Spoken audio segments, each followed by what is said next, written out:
I want to shift gears here for a second. I follow you on Twitter, and I saw you talking about Reddit. So do you think Reddit is moving away from its free speech roots? Well, it certainly is if you are deemed to be supporters of President Trump. Now, Reddit is a major internet site. People may not be as familiar with it as Twitter or Facebook, but I think it's like one of the top 5 websites in the world. And you can go on to Reddit and you can create what is called subreddits, which are discussion groups essentially about an area of interest to people. In this case, it was supporters of President Trump. And I have been using that subreddit because I know millions of Americans were going on and looking at stories and things that were being posted, essentially post stories and videos and pictures and things. But the administrators at Reddit came in and clamped down and in an Orwellian turn, quarantined the subreddit, which made it impossible to find on Google searches and makes it much harder to find on Reddit itself. And more recently, they've kind of taking more severe action that's effectively shut down the subreddit. In my view, this is one of the biggest suppression efforts by big tech of conservatives and supporters of President Trump. You know, we're not on it for political purposes but we know a lot of people who want to learn about our work are there, so we post the material. So they're harming our ability to educate Americans, and obviously they're suppressing of the rights of Americans unfairly to talk about public policy on a regular basis, and seemingly simply because they're conservative.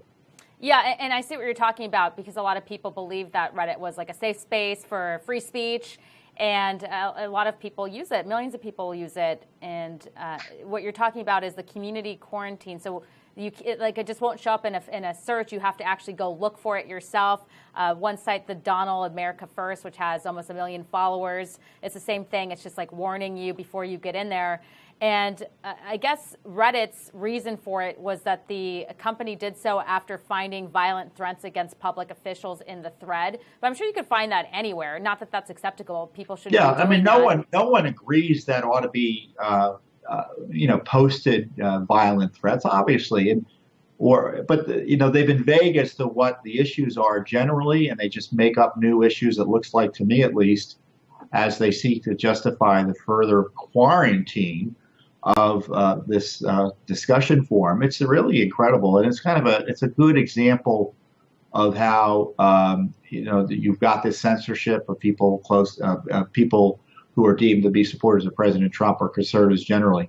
They have hundreds of thousands of people, it looks like, who have signed up to participate on a regular basis. But, like on these other sites, you don't need to sign up to necessarily participate. So there are millions of Americans being affected. And, I know anecdotally that many people, when they stop me and say they want to, say great things about Judicial Watch and say hello, they often are seeing our material on Reddit. So they're really suppressing a lot of information through this needless quarantine.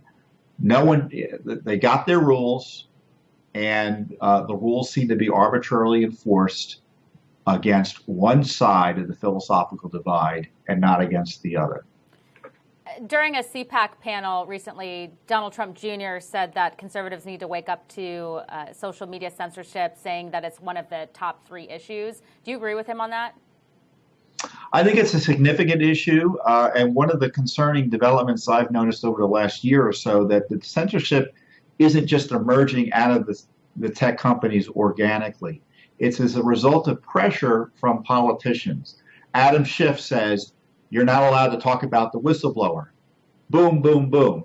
Facebook, Instagram, Google, and Reddit ban the use of the name of the whistleblower, the alleged whistleblower that was conspiring with Adam Schiff.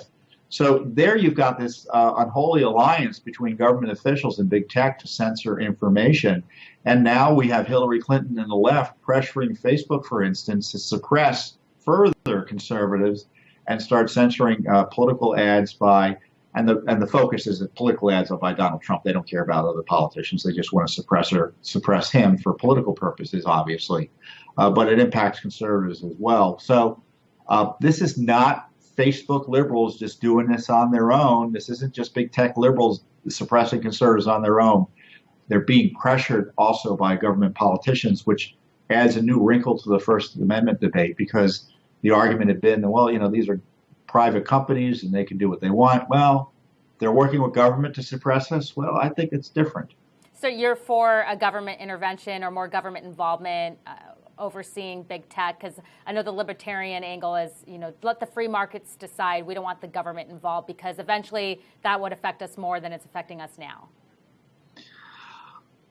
Well, I don't know what the intervention, if the law even needs to be changed. I mean, the liability that Facebook and Twitter and YouTube have, the liability they're protected from is the result of their saying that they're bulletin boards, essentially. They don't make editorial decision making.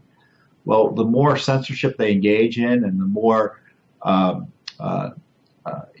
when they decide what goes up and can stay up on the bulletin board, that's more editorial decision making. And I think the liability protections they currently have may not even apply without even any change in the law.